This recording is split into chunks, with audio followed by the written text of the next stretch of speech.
They carved a city out of living rock that could hide 20,000 people, and for centuries, almost nobody above ground knew it existed.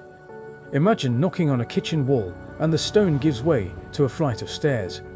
That impossible moment is the beginning of the mystery. Behind ordinary homes, beneath a village, an entire subterranean world was waiting rooms and corridors, chapels and stables, secret doors the size of millstones. Who decided to bury a city? And why build so thoroughly, so deliberately, underfoot? The first discovery was accidental. A villager repairing his house in the 1960s tapped into stone where he expected earth. The wall collapsed. A step led down.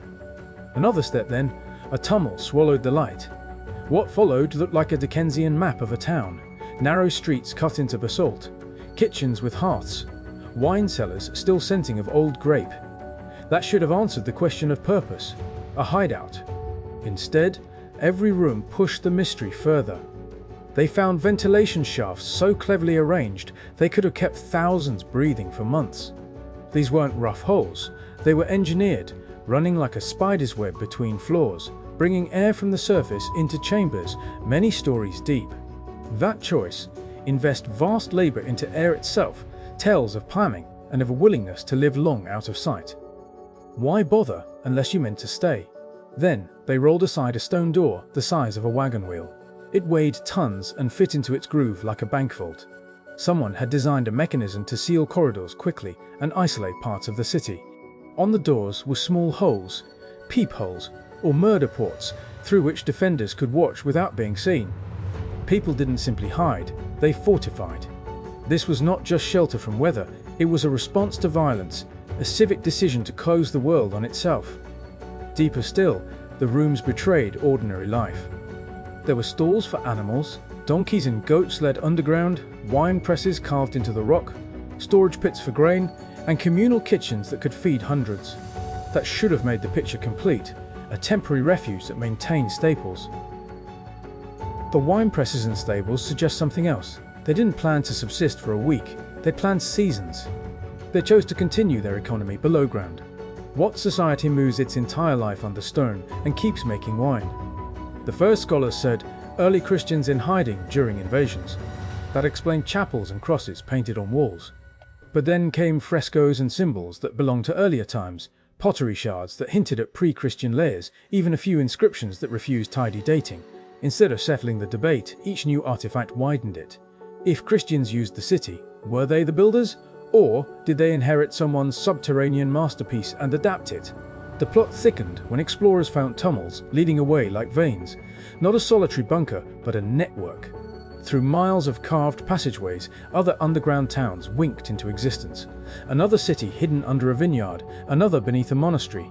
Some tunnels linked sites many kilometers apart. That revelation overturned the idea of isolated refugees. This was regional planning on a grand scale. Whoever carved these corridors conceived of an underground lifeway connecting villages, monasteries, and farms. That should have settled who had the manpower to do it, only organized polities. Yet the question of when kept slipping away. Carbon scraps and pottery point in several directions. Some spaces show signs of Bronze Age tool marks, others are unmistakably Byzantine, full of carved crosses and Christian alcoves. That contradiction forced historians to change the story. This wasn't built in one age by one people. It was a living thing, reused and expanded across centuries. Each generation dug a new floor, sealed a new door, made new choices about who could enter and who must stay out. The trenches between eras are missing, sealed off with lintels and dust, so we have to infer the lives that passed through. The most unsettling clue came from sealed chambers, rooms intentionally bricked shut, their entrances smoothed so later users wouldn't find them. Inside those rooms, archaeologists found things people usually don't bring to a hideout: ritual objects, storage jars labeled in hands no one recognizes, and skeletal remains that were not hurry burials but placed as if left with care.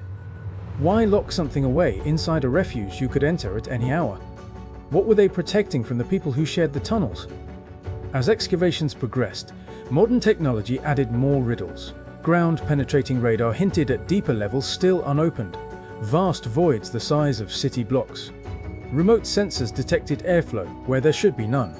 If the known sections were deep and deliberate, what lies beneath them? older foundations, intact sanctuaries, or whole forgotten societies swallowed by later builders.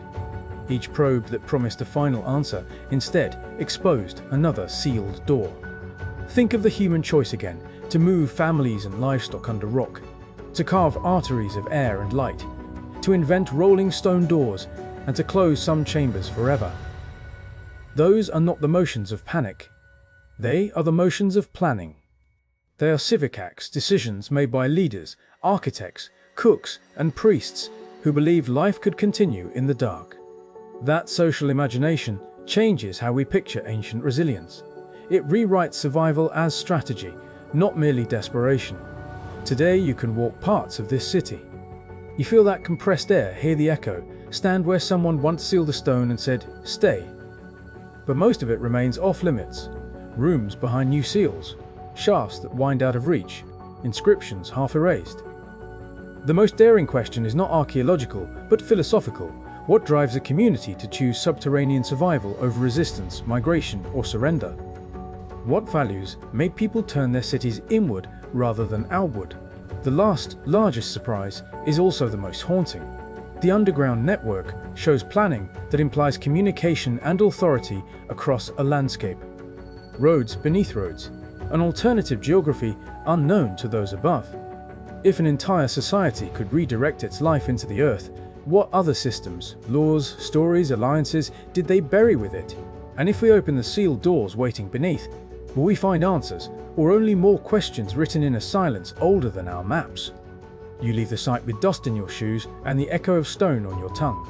Above, life goes on under the sun. Below, a buried world waits, patient and intact enough to unsettle the neat timelines we tell ourselves.